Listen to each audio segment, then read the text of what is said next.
नमस्कार विद्यार्थी भाइ बहिनीहरू, तपाईहरुलाई कक्षा 7 को नेपाली विषयको यो कक्षामा हार्दिक स्वागत छ। प्रिय विद्यार्थी भाइ बहिनीहरू, तपाईहरु आरामै हुनुहुन्छ? हो, म पनि आरामै छु। आज हामी के पढ्दै छौं त यो कक्षामा? तपाईहरुले देखिसक्नु भएको छ। आज हामी पाठ 10 सुन उगेल्ने भाले कथाको व्याकरण तथा सृजनात्मक खण्डका विभिन्न अभ्यासहरू यस कक्षामा गर्नेछौं। भाइ बहिनीहरू, तपाईहरु कापी कलम र किताब लिएर तयारी हुनुस् है।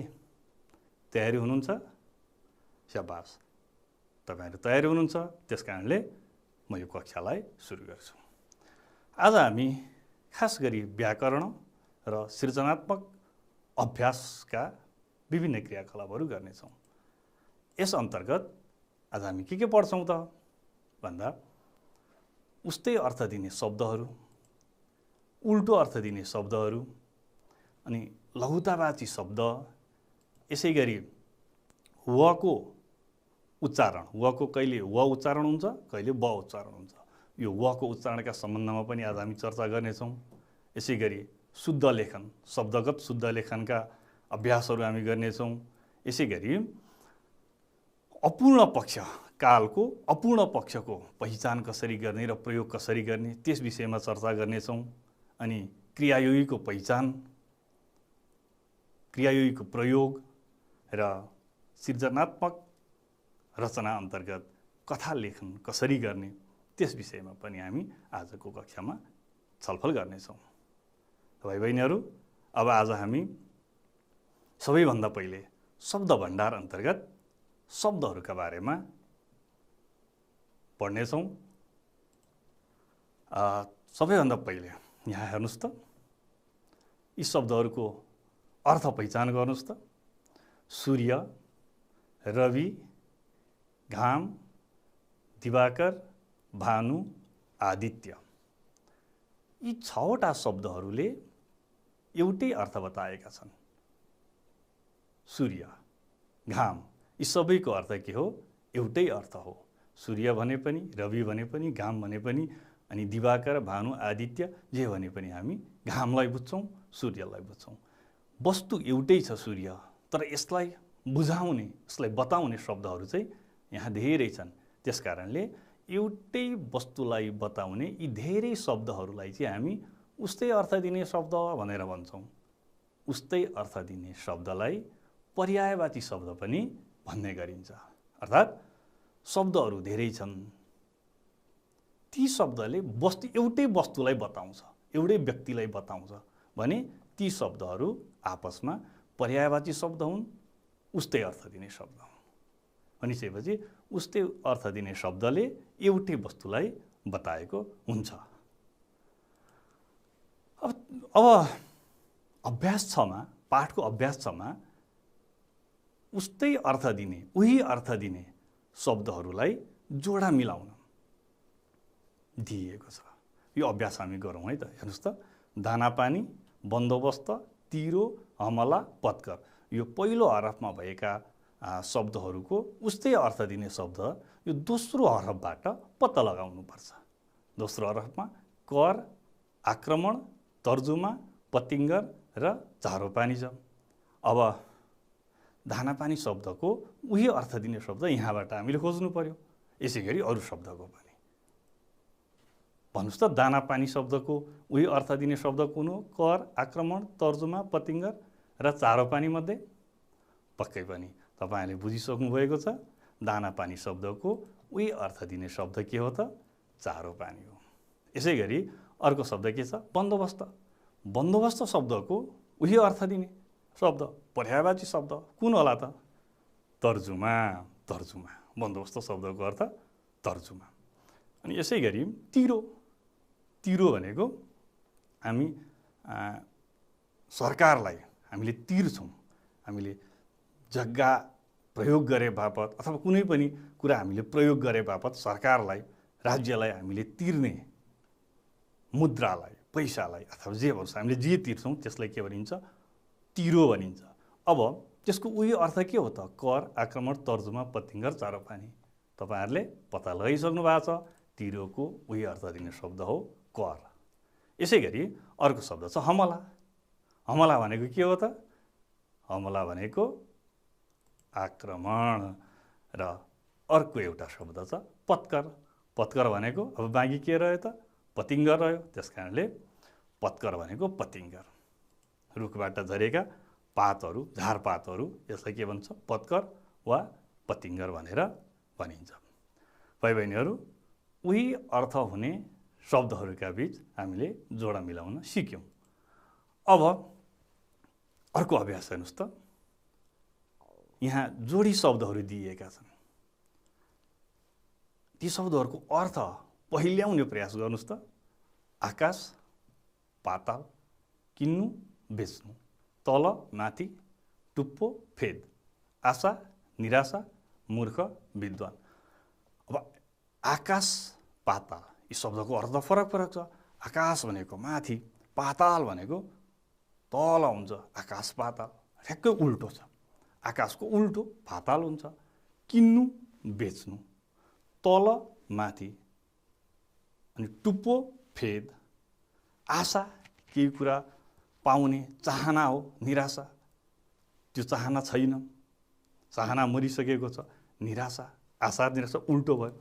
मूर्ख र विद्वान पनि यस्तै भयो। भनेपछि यी शब्दहरू के हुन् त? आपसमा उल्टो अर्थ दिने शब्दहरू हुन्। यसरी उल्टो अर्थ दिने शब्दलाई चाहिँ विपरीतार्थी शब्द भनेर पनि भनिन्छ। विपरीत बुझाउने शब्दहरू ती आपसमा के हुन्? उल्टो अर्थ दिने शब्द हुन्। यस्ता शब्दहरूलाई चाहिँ विपरीतार्थी शब्द भनेर पनि भनिन्छ। अघि हामीले उही अर्थ दिने शब्दका बारेमा बुझ्यौँ भने अहिले चाहिँ उल्टो अर्थ दिने शब्द। अब अभ्यास 7मा पाठमा हेर्नुहोस् त। अभ्यास 7मा उल्टो अर्थ हुने शब्दसँग चाहिँ जोडा मिलाउन भनेर त्यहाँ सोधिएको छ। त्यहाँ के शब्द छन् भन्दा सुखमय, शान्त, रैती, सम्पन्न, उगेल्नु। अनि दोस्रो हरफमा चाहिँ निल्नु, राजा, विपन्न, दुःखमय, अशान्त। अब यो पहिलो हरफका शब्दहरूको उल्टो अर्थ हुने शब्द दोस्रो हरफबाट हामीले पहिल्याउनु पर्छ। पहिल्याउने प्रयास गर्नुहोस् त। पक्कै पनि तपाईहरुले पहिल्याउन सक्नुहुन्छ। पहिल्याउनु पनि भइसक्यो। हेर्नुहोस् त, सुखमय शब्दको उल्टो के होला त? सुखमय, दुःखमय। यसैगरी अर्को छ शान्त। अनि दोस्रो लाइनमा निल्नु, राजा, विपन्न, दुःखमय, अशान्त। के होला त उल्टो शब्द? अशान्त। शान्तको अशान्त। अब रैती। रैतीको उल्टो निल्नु त होइन। राजा, विपन्न, दुःखमय, अशान्त। रैतीको उल्टो के रहेछ त? यसै पनि तपाईहरुले यो बुझिसक्नु भएको छ। रैतीको उल्टो राजा। रैती भनेको नागरिक हुन्। राजा भनेको शासक भए। रैती शासित भए। त्यसकारणले रैती र राजा उल्टो अर्थ दिने शब्दहरू भए। यसैगरी अर्को छ सम्पन्न। सम्पन्न भनेको सबै कुरा पुगिसरी आएको। अनि अर्को चाहिँ विपन्न, अभावमा बाँचेका, विपन्न, गरिब। उल्टो भयो सम्पन्न, विपन्न। अनि यस्तै अर्को छ उगेल्नु। उगेल्नुको उल्टो उगेल्नु, बाहिर निकाल्नु, मुखबाट बाहिर निकाल्नु हो भने यसको उल्टो चाहिँ निल्नु। यसरी उल्टो अर्थ हुने शब्दका साथ जोडा मिलाइयो हामीले। हजुरहरूले पनि यसैगरी अरू शब्दहरूलाई पनि विपरीतार्थी शब्दहरू पत्ता लगाउन सक्नुहुन्छ। अब अर्को अभ्यास। यहाँ चाहिँ जोडी शब्दहरू यहाँ पनि छन्। हेर्नुहोस् त, यहाँ उखु, लाँक्रो, सुपारी, कुँडको, पानी, थोपा, अचार, पित्को, भात, सितो, मासु, चोक्टो।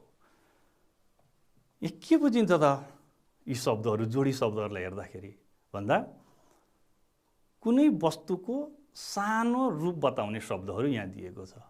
कुनै जस्तो उखु ठुलो भयो, लाँक्रो भनेको त्यसको एउटा सानो भाग भयो, सुपारी अलि ठुलो भयो, कुँडको भनेपछि त्यसको एउटा सानो अंश भयो, सानो भाग भयो, पानी ठुलो भयो, थोपा त्यसको सानो अंश भयो।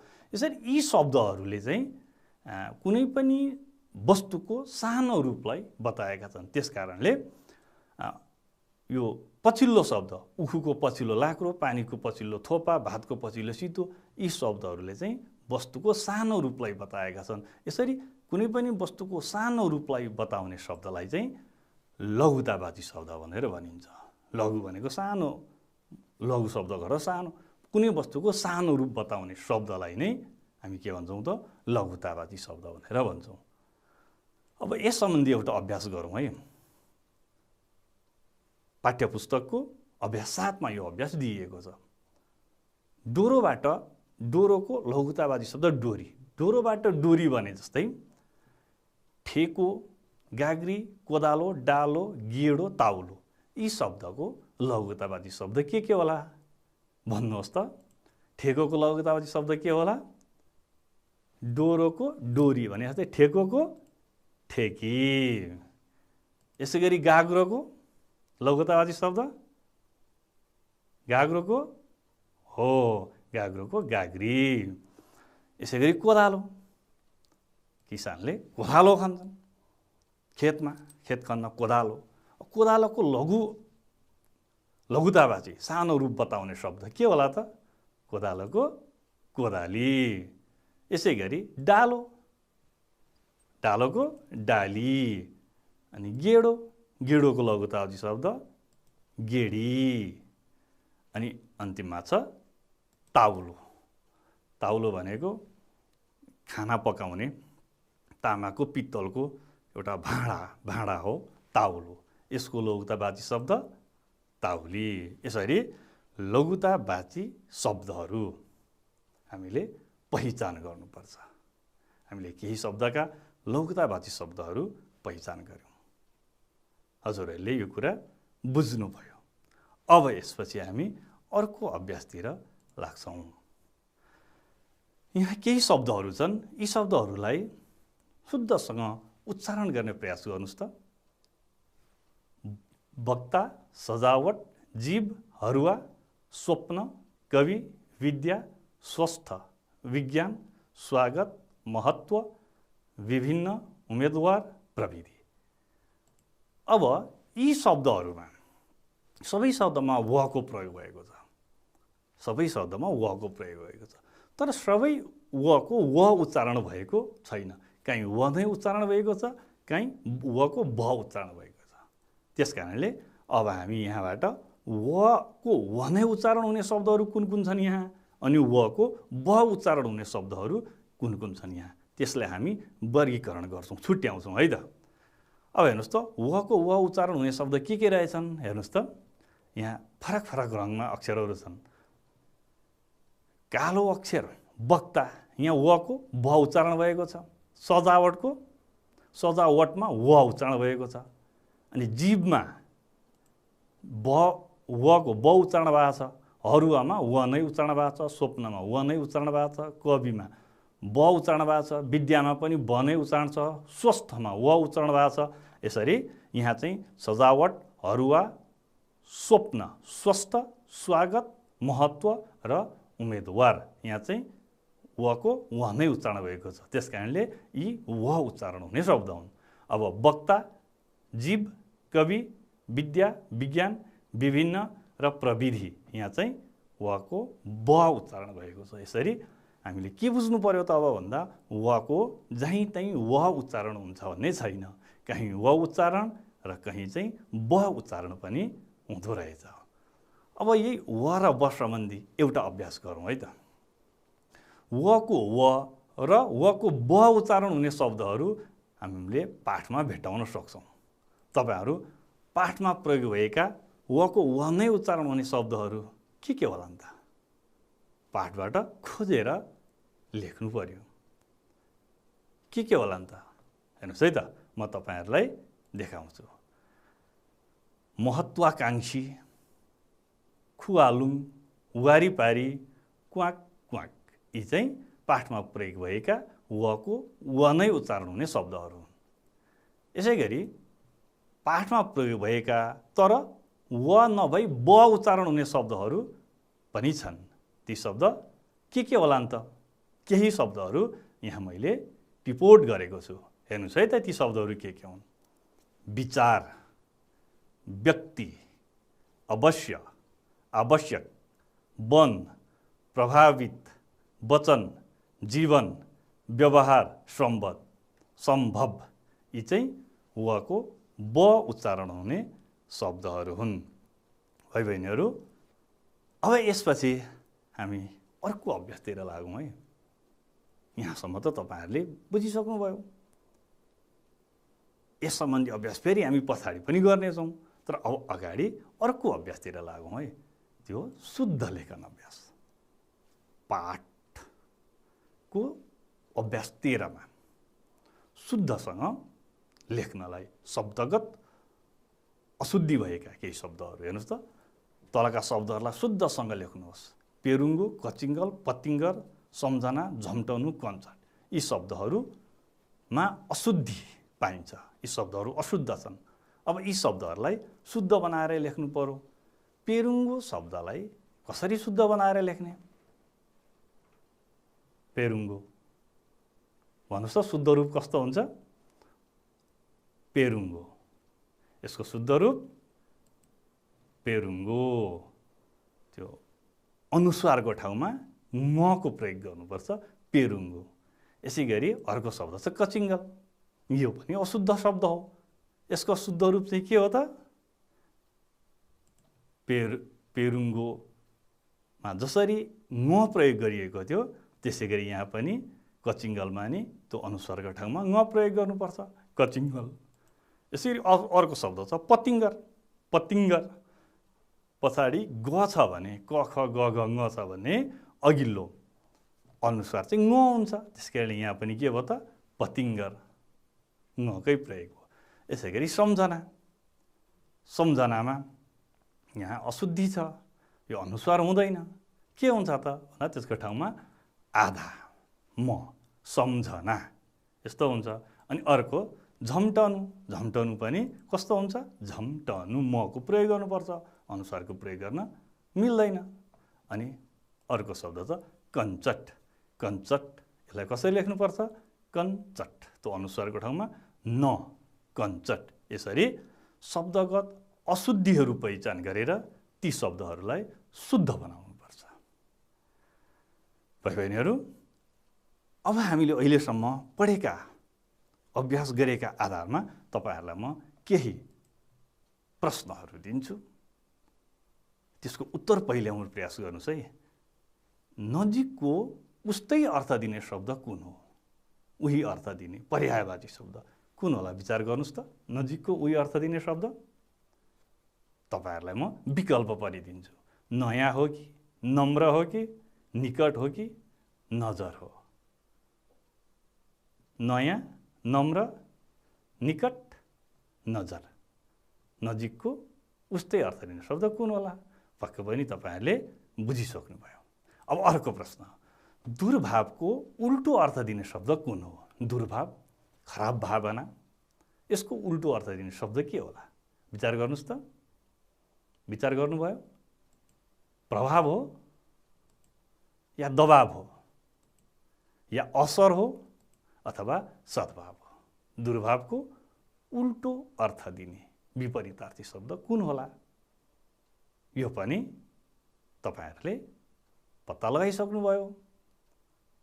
अब अर्को प्रश्न, वको ब उच्चारण हुने शब्द कुन हो? अवरोध, बिरुवा, स्वास्थ्य या वकिल? वको ब उच्चारण हुने शब्द यी मध्येमा कुन हो? तपाईँहरूले यी समस्याहरूको समाधान आफै गर्न सक्नुहुन्छ, मलाई विश्वास छ। भाइ बहिनीहरू, अर्को एउटा प्रश्न हेर्नुहोस् है त। दिएका मध्ये शुद्ध शब्द कुन हो? दिएका मध्ये महत्त्वाकांक्षी यो शब्द शुद्ध शब्द हो या महत्त्वाकांक्षी यो शब्द शुद्ध हो? अथवा महत्त्वाकांक्षी यो शब्द शुद्ध हो या महत्त्वाकांक्षी यो शब्द शुद्ध हो? पत्ता लगाउनु भयो? शाबास। भाइ बहिनीहरू, अहिलेसम्म हामीले यो कक्षामा के सिक्यौँ त? सम्झिनुहोस् त एकपटक। उस्तै अर्थ दिने शब्द, उल्टो अर्थ दिने शब्द अनि यसै गरी लघुतावाची शब्दका बारेमा हामीले चर्चा गऱ्यौँ। साथसाथै वको व अथवा वको ब उच्चारण हुने शब्दहरूका बारेमा पनि हामीले चर्चा गऱ्यौँ अनि शब्दहरूको अशुद्धि पहिचान गरी ती शब्दहरूलाई शुद्ध बनाएर लेख्न पनि सिक्यौँ। भाइ बहिनीहरू, अब हामी फेरि अर्को अभ्यासतिर लागौँ है। यहाँ केही वाक्यहरू छन्। यी वाक्यहरूलाई ध्यान दिएर हेरौँ। यहाँ वाक्यमा आएका क्रियाहरूले अपूर्ण पक्षलाई जनाइरहेका छन्। ती वाक्यहरू हेर्नुहोस् है त। एक दिन बिहान राजा भालेलाई पेरुङ्गोबाट बाहिर निकाल्दै थिए। यी गाढा अक्षरलाई ध्यान दिएर हेर्नुहोस् है, यी क्रियापद हुन्। भाले सशङ्कित भएर क्वाक क्वाक गर्दैछ। यहाँ गर्दैछ गाढा अक्षरमा आएको छ। अरुणको पानी माथि माथि भाले उड्दै हुनेछ। यहाँ पनि उड्दै हुनेछ, यो क्रिया। अब यहाँ निकाल्दै, गर्दै, उड्दै, यहाँ दै लागेको छ। पछाडि चाहिँ थिए, छ र हुनेछ फरक फरक छ। हो, यही थिए, छ र हुनेछले चाहिँ काललाई अलग अलग बनाउँछ। कहीँ भूतकाल बनाउँछ, कहीँ वर्तमानकाल बनाउँछ, कहीँ भविष्यत्काल बनाउँछ। तर निकाल्दै, गर्दै र उड्दै यी क्रियापद चाहिँ दै लागेर अपूर्ण पक्षका रूपमा रहेका छन् भने थिए, छ र हुनेछले चाहिँ काल परिवर्तन गरिदिएको छ। अब यसबाट हामीले के बुझ्नु पर्यो त भन्दा ती जुन गाढा अक्षरहरू छन् ती अपूर्ण पक्षका क्रियापदहरू हुन्। अब अपूर्ण पक्षको क्रियापद भन्नाले के बुझिन्छ त भन्दा काम सुरु भइसकेको छ, क्रियापदले काम बताउँछ, त्यो काम सुरु भइसकेको छ तर पुरा भएको छैन। यसरी काम अपूर्ण अवस्थामै रहेको बताउने क्रियाहरू के हुन् त? अपूर्ण पक्षका क्रियाहरू हुन्। अपूर्ण पक्षका क्रियापदको निर्माण कसरी हुन्छ त? यस सम्बन्धी पनि छोटो चर्चा गरौँ है। धातुमा तै वा दै प्रत्यय लाग्दा अपूर्ण क्रियापद बन्दछ। धातुमा तै, धातु भन्नाले जान्छको जा, खान्छको खा, पढ्नुको पढ, यो नु हटाएपछि पढ्नुको नु हटाउँ, खानुको नु हटाउँ, बाँकी रहेको अंश चाहिँ धातु हुन्छ। धातुमा तै लाग्यो वा दै लाग्यो भने चाहिँ अपूर्ण क्रियापद बन्छ। जस्तो हेर्नुहोस् है त, निकाल्दै, निकाल्नुको निकाल्दै, गर्नुको गर्दै, उड्नुको उड्दै हो। यस्ता अपूर्ण पक्ष भएका यी क्रियाहरू हुन्। यिनको पछाडि थियो, जस्तै निकाल्दै थियो अथवा गर्दै थियो अथवा उड्दै थियो। थियो जोड्यो भने अपूर्ण भूत भयो, छ जोड्यो भने छले त वर्तमान जनाउँछ, त्यस कारणले अपूर्ण वर्तमान हुन्छ। जस्तो निकाल्दैछ, गर्दैछ, उड्दैछ, यो अपूर्ण वर्तमान हुन्छ भने अब हुनेछ लगायौँ, हुनेछले चाहिँ भविष्यत्काल जनाउँछ। जस्तै निकाल्दै हुनेछ, गर्दै हुनेछ, उड्दै हुनेछ। यसरी धातुमा अपूर्ण प्रत्यय, अपूर्ण बोधक प्रत्यय तै वा दै लगाएर अनि पछाडि थियो, छ, हुनेछ लगायौँ भने त्यसले अपूर्ण क्रियापद बताउँछ। अब अघि हामीले निकाल्दै,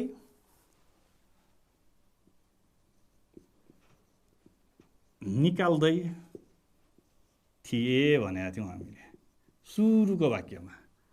अनि अर्को चाहिँ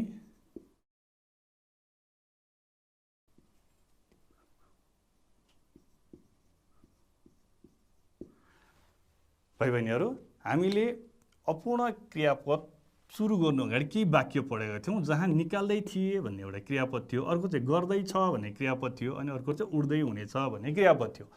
यो चाहिँ भूतकालमा छ, अपूर्ण भूतकालमा। यो चाहिँ वर्तमानकालमा छ, अपूर्ण वर्तमानकालमा। अनि उड्दै हुनेछ, यो चाहिँ भविष्यत्कालमा छ, अपूर्ण भविष्यत्कालमा। अब यो कुनै पनि वाक्यलाई हामीले भूतकाललाई वर्तमानकाल, वर्तमानकाललाई भविष्यत्काल, एउटा कालबाट अर्को कालमा लैजान सकिन्छ।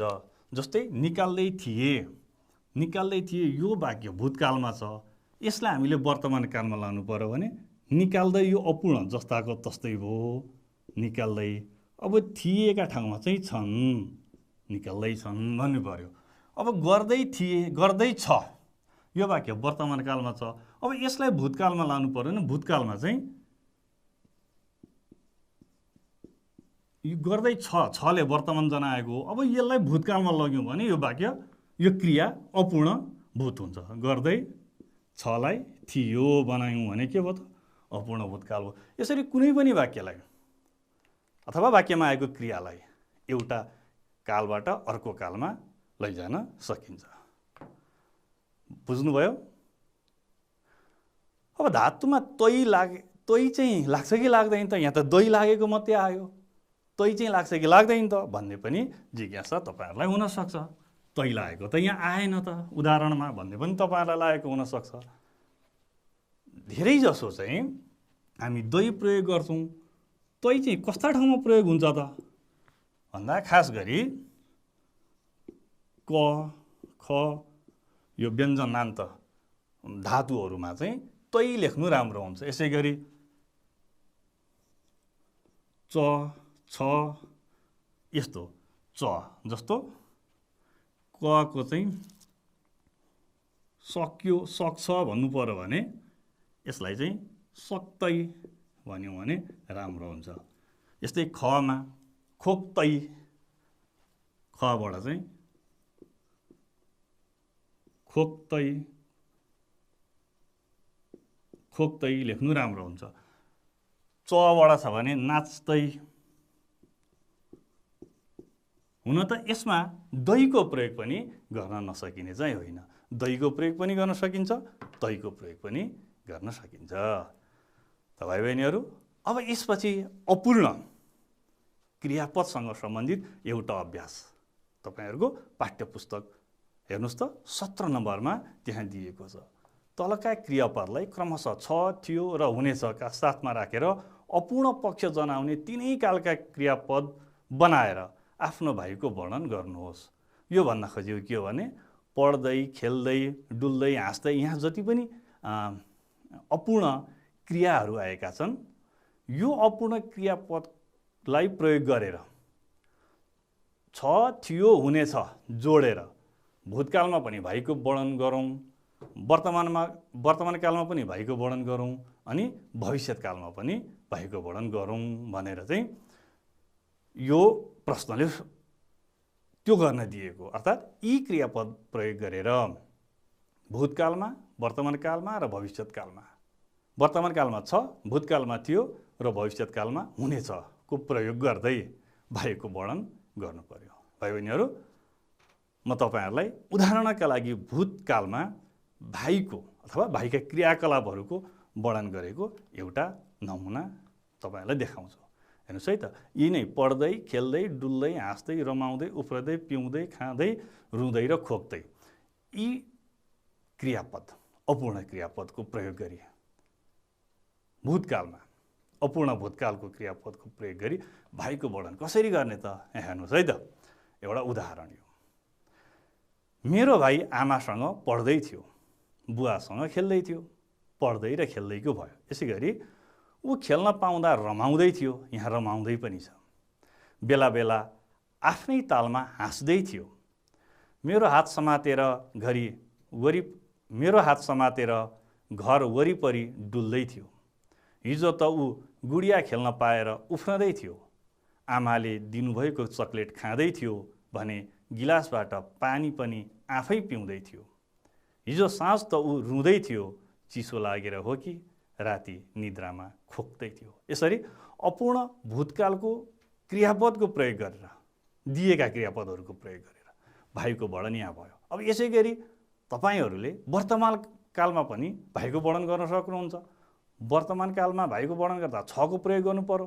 मेरो भाइ आमासँग पढ्दै थियो होला, पढ्दैछ भन्नुभयो भने यसै गरी अनि पढ्दै हुनेछ भविष्यकालमा। यसरी भाइको वर्णन अथवा कुनै पनि वस्तुको वर्णन हामी गर्न सक्छौँ। भाइ बहिनीहरू, अब अर्को एउटा अभ्यास। यहाँ 4वटा वाक्यहरू छन्। त्यहाँ गाढा अक्षरमा भएका शब्दहरूलाई ध्यान दिएर हेर्नुहोस् है र बुझ्ने प्रयास गर्नुहोस्। उहिले उहिले अरुण उपत्यकामा थुप्रै किराँत राज्यहरू थिए। कुकुरो बुर्र उडेर टाढा पुग्यो। राजाले हडबडाउँदै भालेलाई समाउन सेना परिचालन गरे। सेनाहरूले भालेलाई धेरै खोजे। यहाँ गाढा अक्षर उहिले उहिले, भुर्र, टाढा, समाउन अनि धेरै, यी शब्दहरू क्रियायोगी हुन्। क्रियायोगीले क्रियाको विशेषता बताउँछ। क्रियाको विशेषता भन्नाले केलाई बुझ्ने? क्रियाको विशेषता भनेको के हो? यो जिज्ञासा तपाईहरुलाई होला। क्रियाले कुनै एउटा काम बताएको हुन्छ।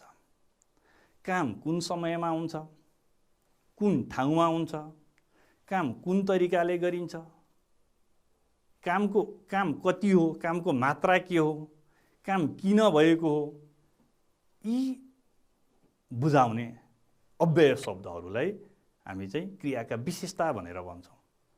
यहाँ हेर्नुहोस् है त, क्रियाको विशेषता बुझाउने अव्यय शब्दलाई क्रियायोगी भनिन्छ। यो तपाईहरुले बुझिसक्नु भएको छ। अब विशेषता भनेको के हो त भन्दा क्रियाले बताएको काम हुने समय, कुन समयमा क्रियाले बताएको काम भएको, कुन स्थान, रीति, तरिका, कसरी काम भएको छ, परिमाण, कामको मात्रा के हो, अनि कारण, किन काम भएको आदि बुझाउने अव्यय शब्द क्रियाका विशेषता हुन्। अर्थात् कुनै पनि क्रियाको समय, स्थान, रीति, परिमाण र कारण बुझिन्छ भने त्यो क्रियाको विशेषता हो। त्यस्तो विशेषता बताउने अव्यय शब्द चाहिँ क्रियायोगी हो। क्रियायोगी शब्दलाई चाहिँ क्रिया विशेषण पनि भन्ने गरिन्छ।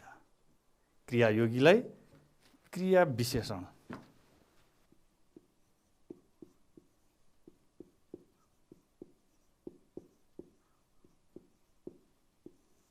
क्रियायोगी शब्दलाई क्रिया विशेषण पनि भन्ने गरिन्छ।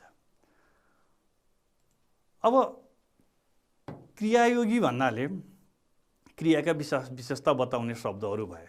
हुन त यिनले विशेषणको पनि विशेषता बताउँछ, क्रियायोगीको क्रिया विशेषणको पनि विशेषता बताउँछ। त्यही पनि खास गरी क्रियाको विशेषता बताउने शब्द क्रियायोगी भयो। अब यो कति प्रकारको हुन्छ त भन्दा तपाईहरुलाई एउटा म चार्ट पेपर यहाँ टाँसेरै देखाउँछु, हेर्नुहोस् है त। क्रिया विशेषण शब्द पहिचान गर्ने तरिका। क्रिया विशेषण भनेको क्रियायोगी नै हो। यसको कसरी पहिचान गर्ने त भन्दा कहिले, जस्तो हिजो, आज, अनि कहाँ, तल, माथि, कसरी, राम्ररी, ढाकामक, किन, पढ्न, लेख्न, अनि कति, धेरै, थोरै, कहिले, कहाँ, कसरी, किन, कति, यी प्रश्नको उत्तरमा आउने अव्यय शब्द क्रियायोगी हुन्छ, क्रिया विशेषण हुन्छ। त्यसैको आधारमा क्रियायोगीलाई हामी 5 प्रकारको मान्ने गरेका छौँ। क्रियायोगीलाई 5 प्रकारको मान्ने गरिएको छ। समयवाचक क्रियायोगी। समयवाचक क्रियायोगी भनेको त सधैँ, भर्खर, भोलि, अब, बेलुका, तुरुन्त, अहिले, पोहोर। अब यो समयवाचक भनेको चाहिँ कहिले भन्ने प्रश्नको उत्तरमा चाहिँ समयवाचक क्रियायोगी आउने भयो। यसैगरी अर्को चाहिँ कहाँ भन्ने प्रश्नको उत्तरमा स्थानवाचक क्रियायोगी आउँछ। स्थानवाचक क्रियायोगी भनेको हेर्नुहोस् त, तल, भित्र, कहाँ, कता, अगाडि, त्यहाँ, नजिक, सामुन्ने। कहाँ भन्दा यी चाहिँ स्थानवाचक शब्दहरू भए, स्थानवाचक अव्यय शब्दहरू। यसैगरी रीतिवाचक कसरी भन्ने प्रश्नको उत्तरमा रीतिवाचक क्रियायोगीहरू आउँछन्। झसँग, कसरी काम गर्यो, काम गर्नु कसरी, यो पनि अकस्मात, बेसरी, राम्ररी, सरासर, यसो, यी चाहिँ के भयो त रीतिवाचक क्रियायोगी भए। कसरी भन्ने प्रश्नको उत्तरमा यी क्रियायोगीहरू आउँछन्। अनि यसैगरी परिमाणवाचक कति भन्ने प्रश्नको उत्तरमा आउने क्रियायोगीहरू यिनीहरू, जो धेरै, अलिकति, मात्र, असाध्यै, केवल, साह्रै, निकै, यति, यी चाहिँ के भए परिमाणवाचक भए। अनि अर्को चाहिँ कारणवाचक, किन भन्ने प्रश्नको उत्तरमा चाहिँ पढेर, पढ्नाले, पढ्न, पढेकोमा, पढ्दा, पढी, पढेकाले, यी चाहिँ के भए कारणवाचक क्रियायोगीहरू भए। भाइ बहिनीहरू, क्रियायोगीको बारेमा तपाईहरुले अब त बुझ्नुभयो होला। अब एउटा अभ्यास गरौँ है त। पाठको 9औं अनुच्छेदबाट क्रियायोगी शब्द खोज्नुहोस् र वाक्यमा प्रयोग गर्नुहोस्। तपाईहरुको पाठको सुन उगेल्ने वाले पाठको 9औं अनुच्छेदमा प्रयोग भएका क्रियायोगी शब्दहरू, ती शब्दहरू यहाँ मैले टिप्पण गरेको छु। हेर्नुस् त, तपाईहरु आफैले पनि टिप्पण गर्न सक्नुहुन्छ। के छन् त? पहिले, समाउन, माथि, कतै, वारिपारी, नजिकै, अत्यन्त, क्वाक क्वाक, हतारिएर, बजाउन, सुन्न, गाउन, उभिएर, भएर, बिताउन, यो 9औं अनुच्छेदमा प्रयोग भएका क्रियायोगी शब्दहरू हुन्। यी शब्दहरूलाई हामी वाक्यमा प्रयोग पनि गर्न सक्छौँ। हेर्नुहोस् है त, पहिलेलाई वाक्यमा प्रयोग कसरी गर्ने? पहिले तिमी गृह कार्य गर, वाक्यमा प्रयोग भयो। समाउन कसरी वाक्यमा प्रयोग गर्ने होला? प्रयास गर्नुहोस् त। उसले हरिलाई समाउन सकेन। यसै गरी माथि, म माथि गएर आउँला। कतै, तिमीले मेरो भाइलाई कतै देख्यौ? वारिपारी, ऊ दिनभर नदीको वारिपारी डुलिरह्यो। यसै गरी नजिकै, आमा मेरो नजिकै आएर बस्नुभयो। अब यहाँ अरू पनि शब्दहरू छन्, अत्यन्त, क्वाक क्वाक, हतारिएर। यी शब्दहरूलाई चाहिँ तपाईहरु आफैले वाक्यमा प्रयोग गर्न सक्नुहुन्छ। भाइ बहिनीहरू, हामीले व्याकरणका विभिन्न अभ्यासहरू गर्यौं। अब हामी सृजनात्मक अभ्यास खण्डको एउटा अभ्यास गरौँ है। पाठ्यपुस्तकमा हेर्नुहोस् त, अभ्यास 20 मा बुदाका आधारमा छोटो कथा लेख्न भनेर सोधिएको छ। कथा लेख्दाखेरि के गर्ने, कसरी लेख्ने, तपाईहरुलाई त्यो जिज्ञासा होला। म तपाईहरुलाई त्यो कुरा संक्षेपमा सुनाउँछु है। कथा लेख्दाखेरि दिएका बुदाहरूलाई ध्यानपूर्वक पढ्नुहोस्, मनन गर्नुहोस्। त्यहाँका पात्र र घटनाहरूलाई एक आपसमा अन्तर सम्बन्धित गर्नुहोस्।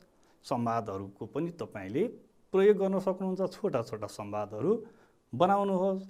त्यहाँका दिएका विषयवस्तुभन्दा बाहिर नजानुहोस्। भाषालाई सरल, मिठो र छोटा छोटा वाक्यहरू बनाउनुहोस्। यसरी अनि अन्तिममा समग्र कथाको शीर्षक के हो, त्यो शीर्षक पनि कथा लेख्नुभन्दा अगाडि सुरुमै शीर्षक पनि दिनुहोस्। यसरी बुदाहरूको आधारमा हामीहरू कथा लेख्न सक्छौँ। अब 20 नम्बर अभ्यासमा कथाका लागि बुदाहरू दिएको छ। हेर्नुहोस् त, ती बुदाहरू के हुन्?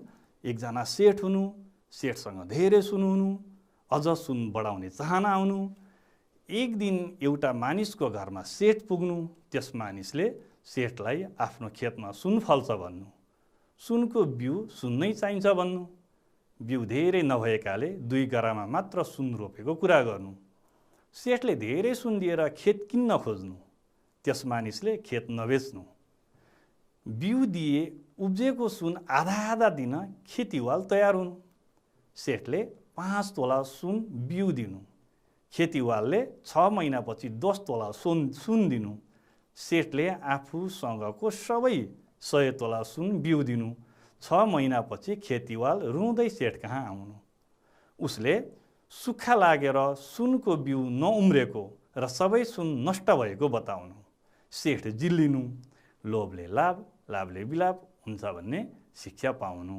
अब यहाँ यी बुदाहरूमा केन्द्रित रहेर यो बुदाहरूको आधारमा हामीले छोटो कथा तयार पार्नुपर्छ र यहाँ जे विषयवस्तु आएको छ त्यो विषयवस्तुभन्दा बाहिर नगइकन यसलाई हामीले एउटा शीर्षक दिएर कथाको रूपमा लेख्नुपर्छ।